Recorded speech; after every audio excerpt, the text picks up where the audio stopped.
પ્રમુખ પદના દાવેદાર ગોપી તલાટી અને સુનીતા શુક્લા વચ્ચે જાહેરમાં બોલાચાલી થઈ હોવાનું સામે આવ્યું છે, જેમાં ગોપી તલાટી બફાટ સામે આવ્યો છે।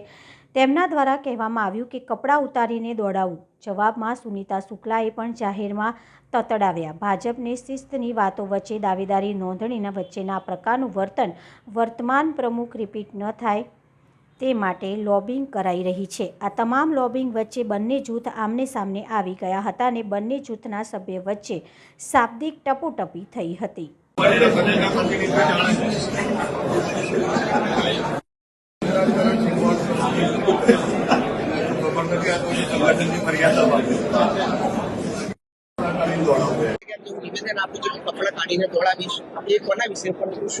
એ તો અમારી અંગત વાતો હતી, એમાં કોઈ કાર્યકર્તાનો એમાં વિષય નથી।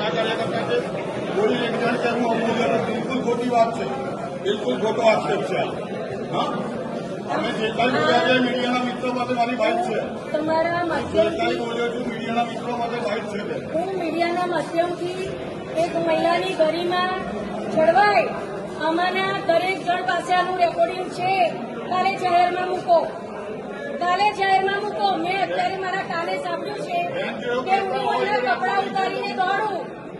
આની અંદર જો તમે ખરેખર મીડિયાવાળા સાચું આનાથી તમારું ઘર ચાલે છે તે તમારામાં નૈતિકતા હોય તો તમે મૂકજો।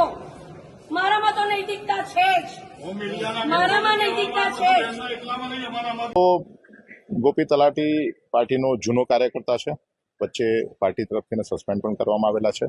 ફરી એક વખત પાર્ટીની કામગીરીમાં લાગ્યા છે। આજે અધ્યક્ષ માટેની ઉમેદવારી કરી રહ્યા છે। જાહેર જીવનમાં જ્યારે લોકો હોય ત્યારે કોઈ પણ વાત કરે તો હું માનું છું કે એ વાત કરતી વખતે એમણે થોડુંક ધ્યાન રાખવું જોઈએ। વડોદરા મહાનગરનું કાર્યાલય છે, કાર્યાલય એ કાર્યકર્તાઓ માટે મંદિર સમાન હોય છે। આ કાર્યકર્તાઓ માટે શાળા સમાન હોય છે। ઘણી બધી બાબતો એમને અહીંયા શીખવા મળતી હોય છે। ત્યારે બોલવામાં જો નાની મોટી ચૂક થાય પછી એ જાણતા થાય કે અજાણતા થાય એનું પરિણામ ખોટું જ આવે છે અને એને કારણે વાતાવરણ બગડતું હોય છે। ત્યારે મારી નમ્ર વિનંતી છે ગોપીભાઈને અને જે કોઈ પણ વ્યક્તિ આ પ્રકારનું જાહેરમાં નિવેદન આપ્યું કે પાર્ટીના જે કંઈ પણ નાના મોટા સંસ્કાર તમારામાં બચ્યા હોય તો આ પ્રકારના વિવાદથી આપણે દૂર રહેવું।